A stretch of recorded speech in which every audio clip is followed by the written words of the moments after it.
سلام الغزالة ديالي خوتي خواتاتي، كنتمنى تكونوا بخير وعلى خير. لقاكم هذه فيديو في احسن الاحوال. اول حاجه كما ديما كنبدا بنا اللهم صل وسلم وبارك على سيدنا محمد وعلى اله وصحبه اجمعين. كي دايرين؟ لاباس عليكم؟ صحيحه؟ كنتمنى تكونوا بخير وعلى خير. كما كتشوفوا معايا في الفيديو في الصور اللي حطيت اليوم ان شاء الله غنحضر معكم كاب كيك بالقمح. بما ان دابا المدرسه بالضبط الدراري يدخلوا المدرسه وكنحيروا الكوتي شنو نديروا. المهم انا هذا كنديرو بالقمح الصحي. كيجي صراحة زوين بحال اللي دايره بالفورس، يعني كيجي مشفج. هنا كنوريكم هنا ورق الزبده. انا ما عنديش ديك هذا القوالب ديالو، انا غنديرو غير بورق الزبده. غنشد ورق الزبده غنديرو على 4 كما كتشوفوا معايا هنا في الصوره. غنطوي على 4 ومن بعد غنعاود نطوي على 3. بالنسبه اللي ما عندوش ديك القوالب ديالو، ديك القواعد اللي كيديروا فيه، انا ما عنديش وقلت غندير هذا ورق الزبده ما فيها ما نخرج وكيصدق كيجي زوين، ما كيخرج منه ما والو. هانتوما كما كتشوفوا معايا طويتو على 4 ومن بعد غنطوي على 3 صافي وغنقطعو. غنوريكم الطريقه كي كندير نصايبو بحال دوك اللي كيتباعوا تقريبا، وماشي بحال ولكن تقريبا. المهم قادي الغرض. دابا حيت المدرسه حنا بدينا مع الدراري وكنحيروا شنو نعطيوهم، كنبغيو نعطيوهم شي حاجه تكون صحيه. وانا هنا كنديرهم هادو بالقمح كما قلت لكم كيجيو زوينين. هانتوما غتشوفوا معايا ان شاء الله غنوجدهم معكم، غتشوفوا معايا الطريقه والمقادير في نفس الوقت. المهم هنا هذا كناخذ الكاس باش كنصايب كناخذ عليه العبر. هذا المول اللي غندير فيه الكاب كيك. هانتوما كنديريه هكا في الكاس صافي وكندوز على ديك الجناب باش يبقى شاد ليا الفورمه ديال الكاس صافي، وكنخشيه في هذا المول. هذه الطريقه اللي كندير.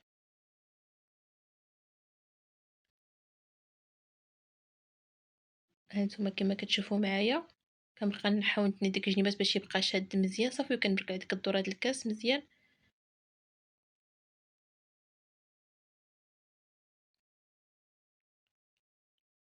كنحاول ندخلو باش يتجمع شويه. كنبقى مستمره على هاد الطريقه هادي.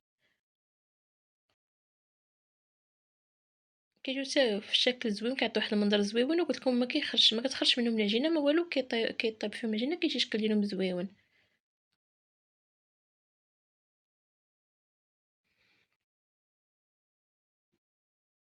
حنا كنحاول ندخلو في الكاس باش يتجمع شويه باش يبقى شاد ليا الفورمه صافي. من بعد لو بغينا نضغطو عليهم بالكاس هكا فاش نديرهم راه كنضغط عليهم بالكاس. المهم هنا راه هما هادوك. نعاود معكم الطريقه مره اخرى، الطريقه سهله صافي. كنحاول ديك الجناب هكا كنجمعهم صافي وكنبرك عليه. الطريقه هذه حتى كيولي عطيني الفورمه اللي بغيت، بحال ديك القوالب اللي كيتباعوا تقريبا.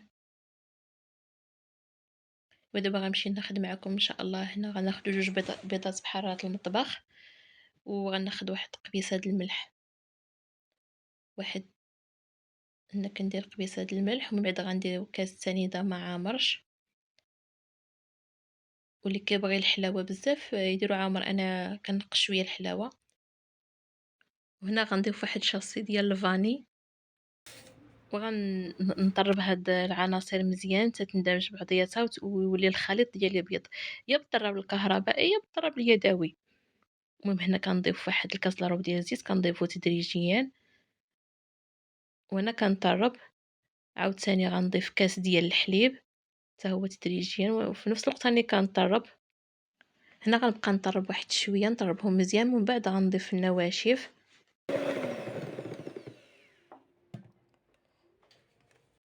غناخد انا واحد جوج معالق ديال بودره الكاكاو مر. كنحاول نغربلهم مزيان باش ما يبقاوش مكورين.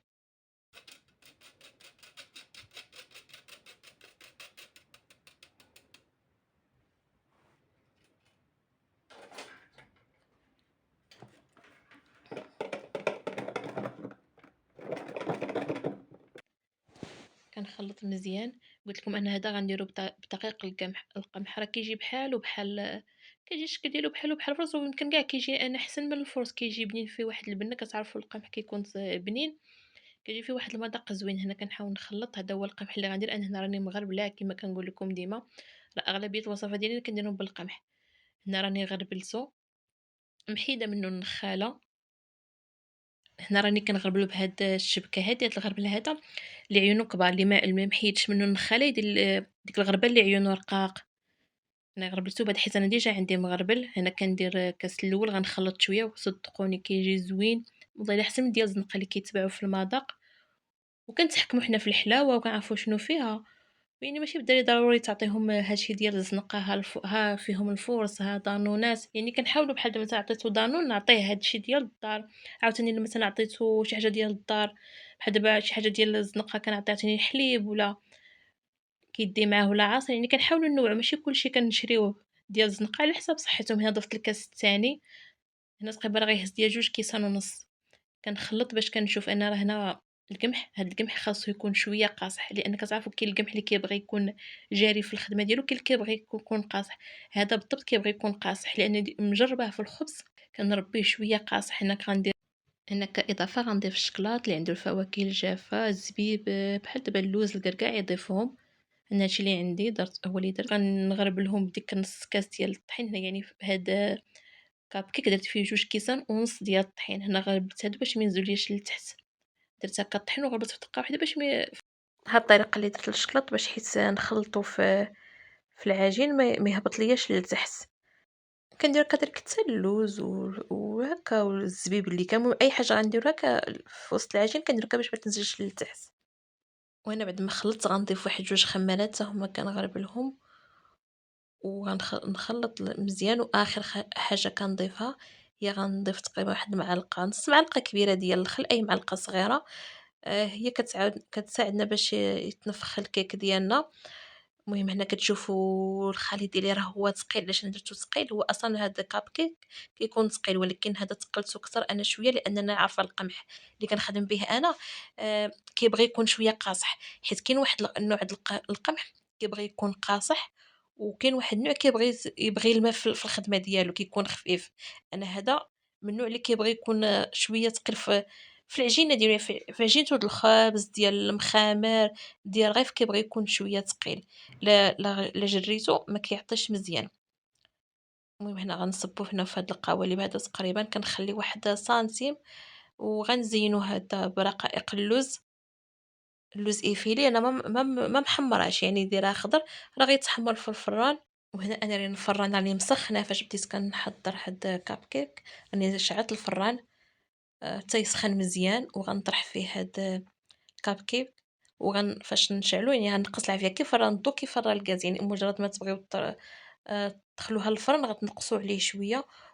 ودرت هاد المدجاج في الفران هذا فيه شوية د الماء باش يساعدو ينتفخ، واللي بغى عنده الوقت بحال دابا يخلي واحد 5 دقايق في الثلاجة عاد من بعد يدخلو للفران. وهاد الشكل ديال كاب كيك اللي حضرت معاكم كيجيو صراحة هائلين.